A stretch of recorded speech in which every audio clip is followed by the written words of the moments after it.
Hi! Hello! నమస్తే. Welcome to Esther creations. ఈరోజైతే boiled egg omelette వేసుకుందాం. దానికోసం నేను ఒక ఎగ్ తీసుకొని ఉడకబెట్టి పక్కన పెట్టుకున్నాను. తర్వాత ఉల్లిపాయ, పచ్చిమిర్చి, టమాటో, కొత్తిమీర, కరివేపాకు కట్ చేసుకొని పక్కన పెట్టుకున్నాను. పెట్టుకున్న తర్వాత ఒక ఎగ్ తీసుకొని ఒక గిన్నెలో కొట్టుకొని బీట్ చేసుకొని పక్కన పెట్టుకున్నాను. ప్లెయిన్ ఎగ్ అనమాట. దానిలో ఉప్పు, కారాలు ఏమి ఎయ్యలేదు నేను.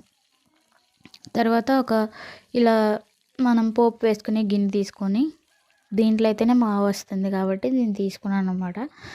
తీసుకొని ఆయిల్ కొంచెం అంటే కొంచెం ఆయిల్ పోసుకొని ఉడకబెట్టుకున్న ఎగ్ దీనిలో వేసి కొంచెం ఫ్రై చేసుకున్నాను. ఫ్రై చేసుకున్న తర్వాత మనం బీట్ చేసి పెట్టుకున్న ఎగ్ మిశ్రమాన్ని దీంట్లో పోసుకున్నాను. పోసుకున్న తర్వాత అది కొంచెం ఫ్రై అవనిచ్చిన తర్వాత కొంచెం టమాటో, పచ్చిమిర్చి, ఉల్లిపాయ, కొత్తిమీర, కరివేపాకు పైన వేసుకున్నాను. వేసుకొని దాన్ని టర్న్ చేసుకోవడానికి చాలా టైం పట్టింది నాకైతే. ఎందుకో కుదరలేదు. తర్వాత కొంచెం ఉప్పు, కారం, పసుపు పైన వేసేసుకున్న తర్వాత ఒక 2 నిమిషాలు ఆగి దాన్ని తిప్పుకున్నాను. తిప్పుకొని అదే విధంగా టమాటా, పచ్చిమిర్చి, ఉల్లిపాయలు, కొత్తిమీర, కరివేపాకు పైన కూడా వేసుకున్నాను. మీరు కూడా ఇలా ట్రై చేయండి. చాలా అంటే చాలా బాగున్నాయి.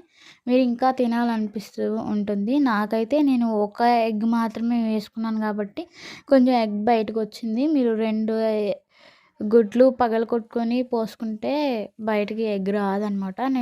నాకు ఒక గుడ్డుతోనే ట్రై చేశాను. ఎలా వస్తుందా ఏంటని. టేస్ట్ అయితే సూపర్ అదిరిపోయింది. మీరు కూడా ట్రై చేయండి. ఇది తెగ వైరల్ అయిపోతుంది. ఈ చాలా అంటే చాలా టేస్ట్‌గా ఉంది. చిన్న పిల్లలు బాగా తింటారనమాట. పెద్దవాళ్ళైనా తినేస్తారు.